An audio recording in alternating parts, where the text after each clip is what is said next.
बहुत ही लंबे इंतज़ार के बाद आज वो दिन आ गया है जो है करवा चौथ का, और हम सुहागिन स्त्रियों के लिए सबसे पावन दिन।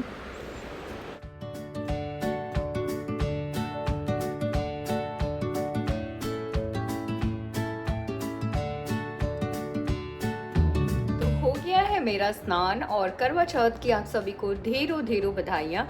बस फटाफट अब मैं चल रही हूँ पूजा की तैयारी, यानी पूजा के जो सामान बनते हैं जो चढ़ते हैं वो। बस अभी मैं नहा धो के आई हूँ और थोड़ी सी पूजा करना बाकी है। बाल वगैरह इतने गीले रुके, मेहंदी लगवाने तो जा नहीं पाई और बस हाथों में अपने आप से ही यूं ही रच लिया। और इस बार तो बहुत प्लान बनाई थी कि ये करूँगी वो करूँगी वो करूँगी, लेकिन कुछ भी नहीं कर पाई। खैर कोई बात नहीं, जो है उसी में हम एंजॉय कर लेते हैं और खुश हो जाते हैं। इस बार के करवा चौथ में मैं अपनी शादी का दुपट्टा वेयर कर रही हूँ। मैंने सोचा कि इस बार जो मैं सूट पहन रही हूँ इसके साथ ये मैं अच्छे से उसके साथ ड्रैप कर लूँगी तो काफ़ी खूबसूरत लगेगा। क्योंकि ये है तो मतलब शादी के टाइम का तो ये है, लेकिन दुपट्टा आजकल ये मैं देख रही हूँ बहुत ज़्यादा चलन में आ गया है इस टाइप का और बहुत ही खूबसूरत लगेगा। तो चलिए फिर फटाफट आगे की सारी चीज़ें करते हैं और आपको दिखाते जाते हैं।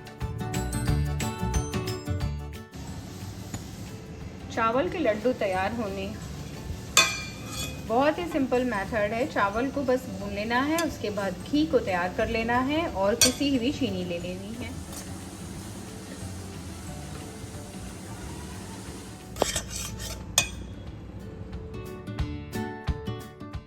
यहाँ पे मैं आपको लड्डुओं को बना के दिखा रही हूँ और फटाफट मैंने सारे काम को करना स्टार्ट कर दिया था, क्योंकि एक तो करवा चौथ का व्रत भी रहता है, नेचुरल भी रहता है और साथ में सारी चीज़ खुद से बनानी और करनी रहती है, तो थोड़ा सा स्टेमिना चाहता है। तो यहाँ पे मैं लड्डू बना रही हूँ जो कि बहुत सिंपल मेथड है, जो कि मैंने आपको पहले भी बताया है कि बस चावल को मैं अलग भून लेती हूँ। जब वो भुन जाता है तो पिसी हुई चीनी और घी, देसी घी को ऊपर से मिलाती हूँ। बस जितना घी आपको चाहिए, चावल जितना बाइंड हो जाए, जितना वो हमारी लड्डू जैसा बन जाए तो उतना ही चाहता है। बहुत ज़्यादा घी की ज़रूरत नहीं होती है, आसानी से बनाएंगे तो थोड़े से घी में ही हो जाता है। बस अच्छे से मैंने बांध लिया तो ये तैयार हो गया था हमारा चावल का लड्डू। साथ में फरे, पूड़ियाँ, पंचामृत, बस बहुत सारी चीज़ें बनाई जो कि हमारे यहाँ चढ़ती है और पूजा में इस्तेमाल होती है।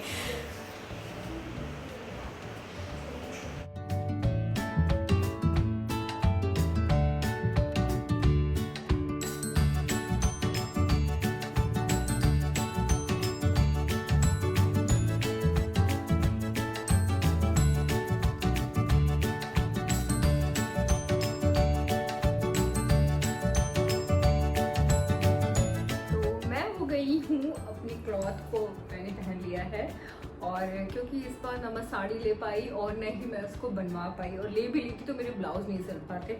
और हाल फिलहाल मुझे इतना नहीं था कि मैं जाऊँ मार्केट और जाके कोई अच्छा सा ब्लाउज लेके आऊँ, बिल्कुल टाइम मिला ही नहीं इस बार।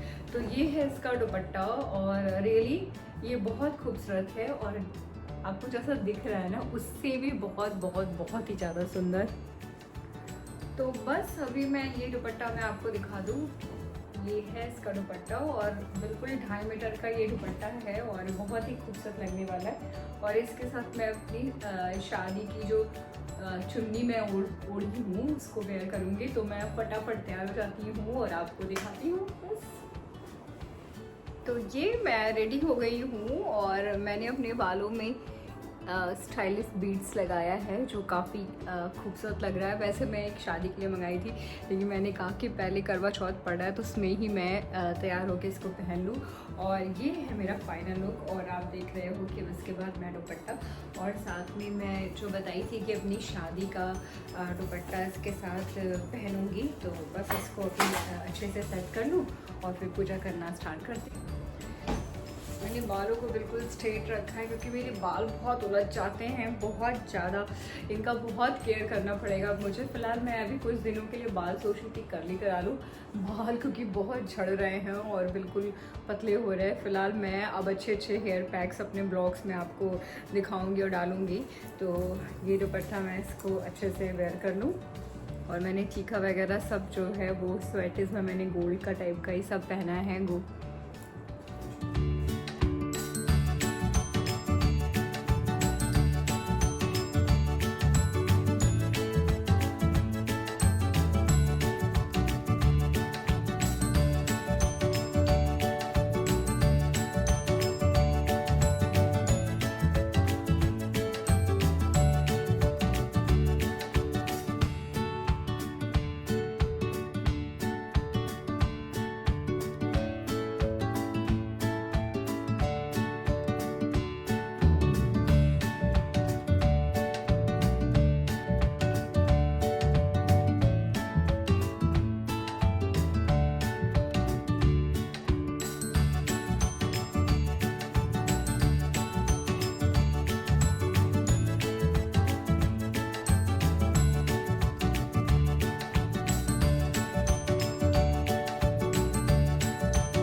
तो यहाँ पे मैंने अपनी सारी पूजा ख़त्म कर ली और तैयार होके मैं चाँद देखने जा रही हूँ। और चंद्रमा जी यहाँ निकल गए। घंटों के इंतज़ार के बाद चंदा मामा ने हम लोग को दर्शन दे दिया। चौथ माता की कृपा रहती है करवा चौथ के दिन की निर्जला व्रत अच्छे से हो जाता है और वो सभी पे कृपा दिखाएं। सभी सुहागिन औरतें जो इस व्रत को करती हैं उनका सुहाग सलामत रहे, यही करवा माता से प्रार्थना रहती है हम सभी की। तो चाँद देखने के बाद जो प्रसन्नता अंदर से आती है ना, वो शब्दों में बयां नहीं की जा सकती। कि घंटों के इंतज़ार के बाद जो है बादलों में से छिपा हुआ चाँद हमको नज़र आता है और उस दिन पति का जो दिन होता है इतना ख़ास हो जाता है हम लोग के लिए कि वो शब्दों में बयान नहीं किया जा सकता। और उसके बाद पूजा वगैरह सारी हमारे यहाँ पे ख़त्म होती है चंद्रमा को देखने के बाद और अर्घ वगैरह दिया जाता है जो हम लोग अपने यहाँ देते हैं। और सबके अलग अलग पूजा होती है, अलग अलग ढंग से होती है। हम लोग के यहाँ एक बार सुबह आप संकल्प लेते हैं, उसके बाद पूरे दिन निर्जला रखते हैं।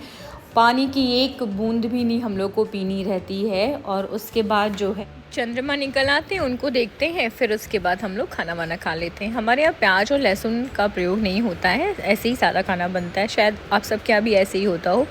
तो यहाँ पे मैंने चलनी में चाँद को देख लिया, साथ में अपने पति का भी दीदार कर लिया। तो यहीं पे हमारी ये करवा चौथ वाली जो पूजा होती है वो संपन्न होती है। उसके बाद मैं यहाँ पे पानी वगैरह पीती हूँ। थोड़ी चीज़ें कुछ रह गई हैं जो मैं कर नहीं पाई, शूट वगैरह, तो नेक्स्ट टाइम मैं कुछ और अच्छा करूँगी। यहाँ पे मैं बड़ी प्रसन्न होके आपको अपना सूट दिखा रही हूँ। पूरे मुख पे मेरे इतने मुस्कान बिखरे हुए हैं। आप सभी को करवा चौथ की ढेरों ढेरों बधाइयाँ। आशा है आप सभी का करवा चौथ यानी आप सभी वुमेन्स, आप सभी महिलाओं का करवा चौथ बहुत अच्छे से बीत रहा होगा। और इसी के साथ ढेर सारी हार्दिक बधाइयाँ। और ये करवा चौथ हम सभी के लिए अच्छा रहे, साल भर हमारा बहुत अच्छे से बीते, ऐसे आशा के साथ फिर मिलते हैं नेक्स्ट वीडियो में। तब तक के लिए take care and bye bye.